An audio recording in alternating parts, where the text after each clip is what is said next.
Hello friends, I am your study mate Sarika Ramola और आज हम करने वाले हिंदी में पत्र लेखन से संबंधित महत्वपूर्ण प्रश्न उत्तर। फ्रेंड्स, ये जो क्वेश्चन है ये बहुत इंपॉर्टेंट है और एग्जाम ओरिएंटेड है। पत्र लेखन से रिलेटेड जब ऑब्जेक्टिव क्वेश्चन आते हैं, देखिए हमारे ये मेंस तो है नहीं, प्री एग्जाम है, तो इसमें ऑब्जेक्टिव क्वेश्चन आते हैं तो हम उनको क्वेश्चन के थ्रू समझेंगे और डिस्कस करेंगे। ठीक है, तो ये इंपॉर्टेंट है। इसके अलावा हिंदी में बहुत सारे चैप्टर, हमारा सिलेबस लगभग कंप्लीट है और अगर आपने वो नहीं देखा है तो प्लेलिस्ट में जाके आप उसे देख सकते हैं। वीडियो आपको पसंद आता है तो इसे लाइक और शेयर जरूर करिए, साथ ही कमेंट जरूर कीजिएगा और शेयर जरूर कीजिएगा अपने दोस्तों को। चलिए स्टार्ट कर लेते हैं पत्र लेखन से संबंधित महत्वपूर्ण प्रश्न उत्तर। सबसे पहले आप बात समझ लीजिए कि जो पत्र होता है, जो पत्र लेखन होता है, ठीक है, लेटर होता है, ये एक बहुत उपयोगी कला होती है। ठीक है, जिसको भी ये आता है उसकी एक विशेषता होती है वो, ठीक है, जैसे किसी की क्वालिटीज होती हैं तो उसी में से एक आता है पत्र लेखन भी, क्वालिटी होती है किसी की। ठीक है, पहले टाइम से अगर आप देखेंगे, प्राचीन काल से ही जो पत्र लेखन है इसकी परंपरा चली आती है और आज तक भी वर्तमान में भी ये चलता आ रहा है। लेकिन क्या हो गया है, वर्तमान टाइम में जो इंटरनेट है इसने क्या कर दिया है, जो पत्र का एक जो परंपरागत तरीके से पत्र लिखा जाता था इसको कम कर दिया। ठीक है, चलिए अब मैं आपको बता दूं कि जो पत्र लेखन होता है इसमें ध्यान क्या क्या चीजें रखनी होती हैं। जैसे जो पत्र होता है सरल और छोटे वाक्यों में इसका प्रयोग होना चाहिए, साथ ही इसमें अनावश्यक विस्तार नहीं होना चाहिए किसी भी पत्र में। इसके अलावा इसमें क्या होनी चाहिए, शिष्टता होनी चाहिए, शिष्टाचार होना चाहिए, पोलाइटली जिसे कहते हैं। ठीक है, पोलाइटली होना चाहिए और वाक्य जो होते हैं वो बहुत बड़े नहीं होने चाहिए और आपस में जुड़े होने चाहिए। ये होता है पत्र लेखन का एक तरीका। ठीक है, साथ ही इसमें मैं आपको बता दूं कि जो पत्र को भेजता है, ठीक है, उसको प्रेषक कहा जाता है। ठीक है, और जिस पते पर हम भेज रहे हैं उसे प्रति कहा जाता है। ठीक है, तो इसे याद रखेंगे। और इसके अलावा अब हम स्टार्ट कर लेते हैं क्वेश्चंस को। पहला क्वेश्चन है, वर्तमान युग इंटरनेट का युग है जिसके कारण परंपरागत ढंग से किए जाने वाले पत्र लेखन में कमी आ गई है, लेकिन निम्न में से किसने पत्र लेखन विधा का काफी विस्तार किया है। ठीक है, ये क्वेश्चन पूछा भी गया है, तो इसका राइट आंसर क्या हो जाएगा, ईमेल इसका राइट आंसर हो जाएगा। ठीक है, ईमेल ने वर्तमान में जो पत्र लेखन है इसको बचा के रखा है। चलिए नेक्स्ट क्वेश्चन है, निम्न में पत्र लेखन की कौन सी विशेषता है। तो मैंने आपको अभी बताया कि इसमें क्या क्या चीजें होनी चाहिए। जैसे उद्देश्य पूर्णता होनी चाहिए, किस उद्देश्य के लिए पत्र लिखा जा रहा है, संक्षिप्तता होनी चाहिए, ठीक है, बहुत बड़ा नहीं होना चाहिए, संक्षिप्त होनी चाहिए, साथ ही उसमें सरलता होनी चाहिए। तो ये सभी पत्र लेखन की क्या होती हैं, विशेषता होती हैं। तो राइट आंसर क्या हो जाएगा, उपरोक्त सभी इसका राइट आंसर हो जाएगा। ठीक है, चलिए तीसरा क्वेश्चन है, शैली की दृष्टि से पत्र कितने प्रकार के होते हैं। तो राइट आंसर क्या हो जाएगा, शैली की दृष्टि से लिखने के तरीके के आधार पर दो प्रकार के पत्र होते हैं। ठीक है, एक होता है अनौपचारिक और दूसरा होता है औपचारिक। ठीक है, दो पत्र औपचारिक या अनौपचारिक होते हैं। औपचारिक पत्र ये होते हैं, फॉर्मल होते हैं, जैसे हम जिनसे हमें कोई काम हो, ठीक है, और हम उनको बहुत अच्छे तरीके से नहीं जानते हैं, उनके लिए ये पत्र लिखा जाता है। और अनौपचारिक क्या होते हैं, जिनसे हमारे रिश्ते हैं और हम उनसे अपनी भावनाएं शेयर करना चाहते हैं, ठीक है, अपने सुख दुख बांटना चाहते हैं, तो वो अनौपचारिक पत्र होते हैं। तो याद रखिएगा, दो प्रकार के पत्र, औपचारिक और अनौपचारिक। ठीक है, चलिए चौथा क्वेश्चन है, जिन पत्रों में व्यक्ति अपने मन की अनुभूतियों, भावनाओं, सुख दुख की बातों का उल्लेख करता है उसे कौन सा पत्र कहा जाता है। अभी मैंने आपको समझाया। ठीक है, जिसमें आप अपनी भावनाएं, जिसके साथ हम ज़्यादा क्या हों, फ्रैंक हों, तो उनको हम ऐसी बातें बता सकते हैं, तो वो किस पत्र के अंतर्गत आता है। ऑप्शन है अनौपचारिक पत्र, व्यक्तिगत पत्र, ए और बी दोनों, या डी औपचारिक पत्र। तो इसका राइट आंसर हो जाएगा ऑप्शन सी, ए और बी दोनों इसमें आ जाएगा। क्यों, देखो थोड़ा सा घुमाया गया है यहाँ पे, क्योंकि अनौपचारिक पत्र को ही व्यक्तिगत या व्यक्तिगत पत्र कहा जाता है। ठीक है, पर्सनल जिसे कहते हैं। ठीक है, तो ये दोनों चीजें एक हैं, तो ऑप्शन सी इसका राइट आंसर हो जाएगा। देखिए आप लोग सोच रहे होंगे कि ये क्वेश्चन हम ऐसे ही कर रहे हैं, लेकिन ये बहुत इंपॉर्टेंट क्वेश्चन है। मैं फिर कह रही हूँ, ध्यान दे के आप इन क्वेश्चंस को करिए, यहाँ से क्वेश्चन पूछे ही जाते हैं। फिर हम लोग सोचते हैं कि ये चीज़ें कहाँ से पूछी गई हैं, और हिंदी अपने आप में 20 मार्क्स को कवर करता है, तो हिंदी को आप सीरियसली लें। ठीक है, चलिए पांचवा क्वेश्चन है, अनौपचारिक पत्रों में संबोधन के नमूने आदरणीय का प्रयोग निम्न में किसके लिए किया जाता है? बहुत इंपॉर्टेंट क्वेश्चन।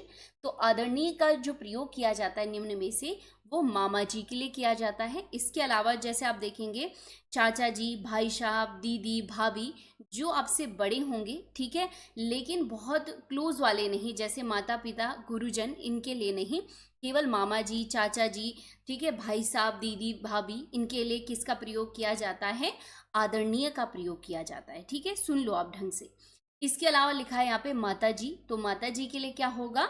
पूज्य शब्द का प्रयोग होगा। ठीक है, भाई के लिए क्या होगा? यहाँ पे बड़े भाई का प्रयोग नहीं, बड़े भाई साहब होता है। ठीक है, मामा जी के साथ अगर बड़े भाई साहब लिखा है तो उसके उनके लिए भी आदरणीय का प्रयोग किया जाएगा, लेकिन सिंपल भाई लिखा है तो उसके लिए प्रिय का संबोधन किया जाएगा, इसे ध्यान रखेंगे। ठीक है, फिर आता है गुरु जी, तो गुरु जी के लिए भी पूज्य का प्रयोग किया जाएगा। तो ऐसे क्वेश्चन आते हैं। ठीक है, चलिए छठा क्वेश्चन है, अपने विद्यालय की किसी मनोरंजन घटना का वर्णन करने के लिए मित्र को लिखा गया पत्र किस प्रकार के पत्र के अंतर्गत आता है? ठीक है, आजकल तो व्हाट्सएप, सोशल मीडिया ने इन सब को एक तरीके से अगर आप देखेंगे तो रिमूव कर दिया है, लेकिन पहले लिखा जाता था। जैसे बच्चे इधर उधर रहते थे तो उनके लिए पत्र लिखे जाते थे। ठीक है, तो सारी चीज़ें बताई जाती थी पत्र के माध्यम से।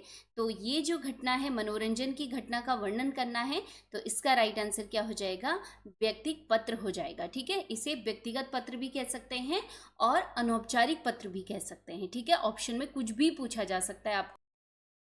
चलिए सातवां क्वेश्चन है, वे कौन से पत्र होते हैं जो उन लोगों के लिए लिखे जाते हैं जिनसे केवल पत्राचार किया जाता है? ठीक है, तो राइट आंसर क्या हो जाएगा? औपचारिक पत्र हो जाएगा, क्योंकि मैंने आपको पहले भी बताया औपचारिक पत्र उनके साथ किया जाता है जिनसे हमने केवल कुछ बातें बतानी है, पर्सनल नहीं, अपनी भावनाएं नहीं, कुछ काम के लिए बात करनी हो। ठीक है, ऑफिशियल जिसे कहते हैं।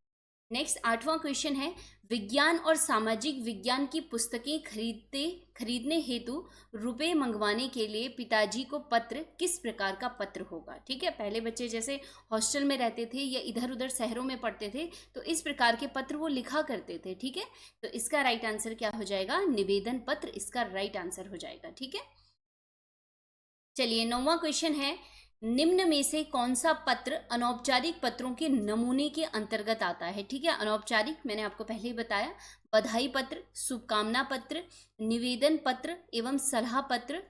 तो इसका राइट आंसर क्या हो जाएगा? उपरोक्त सभी पत्र क्या हैं? अनौपचारिक पत्र होते हैं। ठीक है, बधाई पत्र भी आप किसी को दे सकते हैं, शुभकामनाएं भी लिख सकते हैं, निवेदन कर सकते हैं, देखा हमने, अपने से छोटे भाई या किसी को भी सलाह दे सकते हैं। तो उपरोक्त सभी क्या हैं? अनौपचारिक पत्र के नमूने के अंतर्गत आता है। ठीक है, चलिए 10वां क्वेश्चन है, निम्न में से कौन सा पत्र औपचारिक पत्र, ठीक है, ध्यान रखिएगा, औपचारिक पत्र के नमूने के अंतर्गत आता है? तो राइट आंसर देख लेते हैं। पहले देखिए, प्रार्थना पत्र, शिकायती पत्र, व्यवसायिक पत्र, तो उपरोक्त सभी इसका राइट आंसर हो जाएगा। ठीक है, जैसे प्रार्थना पत्र की हम बात करेंगे तो जब भी किसी स्कूल वगैरह में है तो चिकित्सा अवकाश के लिए अपने प्रधानाचार्य से प्रार्थना कर सकते हैं। शिकायती पत्र में किसी भी सरकारी या अर्ध सरकारी जो संस्थाएं हैं उनसे शिकायत कर सकते हैं। व्यवसायिक पत्र की हम बात करेंगे, जैसे कोई बैंक अकाउंट है आपका, क्लोज हो गया है, एटीएम खराब हो गया, तो आप प्रबंधक को लिख सकते हैं। तो ये सभी किस में आते हैं? औपचारिक पत्र के अंतर्गत आते हैं। ठीक है, और इन सब से केवल और केवल आपका जो संबंध होगा वो कैसा होगा? केवल और केवल पत्राचार का होगा, इसके अलावा नहीं। ठीक है, औपचारिक पत्र में। चलिए 11वां क्वेश्चन है, निम्न में से किसका प्रयोग अधिकतर भारतीय गजटों में प्रकाशित सरकारी नियम, आदेश आदि की सूचना के प्रसंग में होता है? वह कहलाता है। बहुत इंपॉर्टेंट, मार्क कर लीजिए। और इसका राइट आंसर क्या हो जाएगा? अधिसूचना, इसका राइट आंसर हो जाएगा। ठीक है, इसका मतलब होता है कि सरकार को अपनी ये बातें हर इंसान तक पहुंचानी है, इसको अधिसूचना कहा जाता है। और अधिसूचना को अगर आप देखेंगे तो कोई भी अखबार, सोशल मीडिया या किसी भी माध्यम से पहुंचाया जा सकता है। ठीक है, उस जानकारी को प्रत्येक तक पहुंचाने के लिए। तो इस क्वेश्चन को इंपॉर्टेंट कर लीजिए, ये क्वेश्चन बहुत बार पूछा गया है। ठीक है, 12वां क्वेश्चन है, जब कोई सरकारी पत्र, कार्यालय ज्ञापन एक साथ अनेक कर्मचारियों या अधिकारियों को भेजा जा रहा हो तो उसे क्या कहा जाता है? ये भी इंपॉर्टेंट है। तो उसे क्या कहा जाएगा। देखिए एक बात हो रही है, कोई सरकारी पत्र कार्यालय ज्ञापन, ठीक है, एक कार्यालय द्वारा अन्य अधिकारियों को भेजा जा रहा हो तो उसे क्या कहा जाता है, परिपत्र कहा जाता है, ठीक है, इसे ध्यान रखेंगे, ठीक है। जैसे कोई बड़ा अधिकारी है, डीएम हम ले लेते हैं, तो उसे अपने नीचे के जो कर्मचारी हैं उनको एक साथ वो चीजें भेजनी हो, ठीक है, तो उसे क्या कहेंगे, परिपत्र कहेंगे, ठीक है। चलिए 13वां क्वेश्चन है, निम्न में से पत्रों में अभिनिवेदन के रूप में क्या लिखा जाता है। तो राइट आंसर क्या हो जाएगा, भवदीय लिखा जाता है, ठीक है, ध्यान रखेंगे इसे। और आप लोगों ने जब पत्र लिखे होंगे तो लिखा भी होगा भवदीय। नेक्स्ट है, वह लेख जिसमें किसी मुद्दे के प्रति समाचार पत्र की अपनी राय प्रकट होती है, ठीक है, कोई भी समाचार पत्र है वो अपनी जब राय प्रकट करते हैं तो उसे क्या कहा जाता है, तो उसे क्या कहा जाता है, संपादकीय कहा जाता है, ठीक है, ध्यान रखिएगा। आप कोई भी न्यूज़पेपर उठा लीजिए, उसमें एक पेज होता है संपादकीय, उसमें न्यूज़पेपर की या उनके जो राइटर होते हैं उनकी अपनी क्या होती है, एक सोच होती है, एक राय होती है किसी भी मुद्दे को लेकर, तो ध्यान रखिएगा उसे क्या कहते हैं, संपादकीय कहते हैं, ठीक है। चलिए 15वां क्वेश्चन है, कार्यालय आदेश में अधिकारी का हस्ताक्षर किस स्थान पर आता है। तो आप देखिए एक छोटा सा फॉर्मेट बना देती हूँ, यहाँ पर आदेश लिखा हुआ है और अधिकारी का हस्ताक्षर कहाँ पे आता है, यहाँ पे आता है, तो क्या हो जाएगा, ये नीचे से दाहिनी ओर हो जाएगा, ठीक है, राइट आंसर इसका। नेक्स्ट क्वेश्चन है, निम्न में से कौन सा पत्र की विशेषता नहीं है, कोई भी पत्र है उसकी विशेषता नहीं है।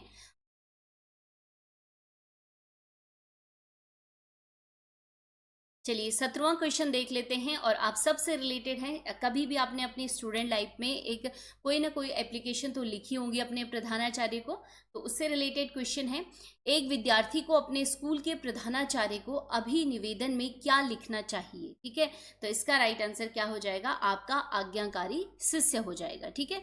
देखिए कई बार बहुत ईजी क्वेश्चन भी आते हैं, हम लोग उनको गड़बड़ कर देते हैं, ठीक है, तो इसको ध्यान रखना है आपको। चलिए नेक्स्ट क्वेश्चन है, निम्न में से किस प्रारूप में संबोधन और स्वनिर्देशन नहीं होता है। ध्यान रखिएगा, संबोधन और स्वनिर्देशन नहीं होता है, तो राइट आंसर क्या हो जाएगा, ज्ञापन में ये दोनों चीजें नहीं होती, ठीक है। चलिए नेक्स्ट क्वेश्चन है 19वां, जब एक अधिकारी दूसरे अधिकारी को व्यक्तिगत नाम से पत्र लिखता है तो उसे क्या कहा जाता है, ठीक है। तो अगर आप देखेंगे तो इसको अनौपचारिक पत्र तो कहेंगे नहीं, क्योंकि एक अधिकारी सरकारी तरीके से काम हो रहा है, एक अधिकारी क्या कर रहा है, दूसरे अधिकारी को पत्र लिख रहा है, तो इसका राइट आंसर क्या हो जाएगा, अर्ध शासकीय पत्र इसे कहा जाता है, ठीक है। चलिए नेक्स्ट क्वेश्चन है, निम्न में से किस प्रारूप में पत्र की समाप्ति पर आदर सहित जैसे शिष्टाचार युक्त शब्दों का प्रयोग किया जाता है, तो राइट आंसर भी इसका क्या हो जाएगा, अर्ध शासकीय पत्र हो जाएगा।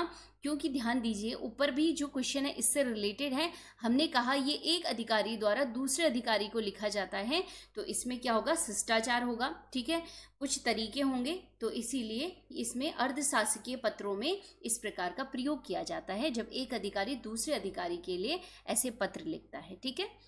चलिए 21वां क्वेश्चन है, सरकारी पत्र में विषय का उल्लेख कहाँ पर किया जाता है, ठीक है, जो विषय होता है, ठीक है, उसका उल्लेख कहाँ पे किया जाता है, तो राइट आंसर क्या हो जाएगा, संबोधन से पूर्व किया जाता है। जैसे यहाँ पे संबोधन है, ठीक है, इसके ऊपर क्या होता है, विषय बताया जाता है कि वो विषय क्या है, ठीक है, संबोधन से पूर्व। और ध्यान दीजिएगा संबोधन का मतलब क्या होता है, जैसे आप संबोधन करते हैं महोदय महोदया, इसे ही तो संबोधन कहते हैं ना, तो इसके ऊपर क्या लिखा जाता है, विषय लिखा जाता है। नेक्स्ट क्वेश्चन है इंपॉर्टेंट, देखिएगा, अधिसूचना के संबंध में, हमने पहले भी पढ़ा था अधिसूचना क्या होता है, आपको मैंने बता दिया है क्वेश्चन में। अधिसूचना के संबंध में कौन सा कथन सही नहीं है, ठीक है, 4 ऑप्शन है, उनको देखना है। नीचे से हम लोग इसको स्टार्ट कर लेंगे। इसे राजपत्र व समाचार पत्रों में प्रकाशित किया जाता है, तो ये भी बिल्कुल सही है।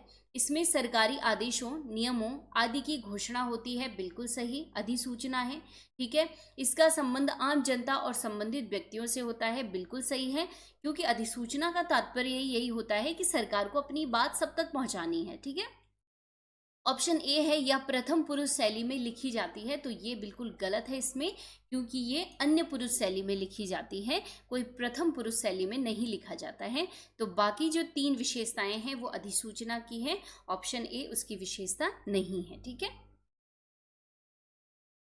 23वां क्वेश्चन है, निम्न में कौन सा पत्र कार्यालयीय पत्र में शामिल नहीं है। ठीक है, कार्यालयीय पत्र जो होंगे वो औपचारिक पत्र होंगे। ठीक है, तो इसमें कार्यालय आदेश भी आएगा, परिपत्र भी आएगा, अधिसूचना भी आएगा, लेकिन निमंत्रण पत्र इसमें नहीं आएगा, क्योंकि ये किस में आते हैं, अनौपचारिक पत्र में आते हैं। तो समझ रहे हैं, क्वेश्चन कैसे भी पूछ सकते हैं वो, इसके लिए आपको समझ होनी चाहिए कि औपचारिक और अनौपचारिक पत्र होते क्या है। ठीक है, चलिए नेक्स्ट क्वेश्चन है, पूर्व में प्रेषित पत्र का स्मरण दिलाने के लिए भेजा गया पत्र क्या कहलाता है। ठीक है, जैसे कोई भी हमने पत्र दिया है लेकिन उस पर कार्रवाई नहीं हो रही है, उसको स्मरण करवाने के लिए। ठीक है, तो राइट आंसर क्या हो जाएगा, अनुस्मरण बोलते हैं इसे, और साथ ही इसको क्या कहा जाता है, अनुस्मारण भी कहा जाता है। ठीक है, ताकि हम इनको रिमाइंडर भेज सकें कि हमने पत्र भेजा है। ठीक है, चलिए 25वां क्वेश्चन है, गस्ती पत्र किसे कहा जाता है। तो इसका राइट आंसर क्या हो जाएगा, परिपत्र इसका राइट आंसर हो जाएगा।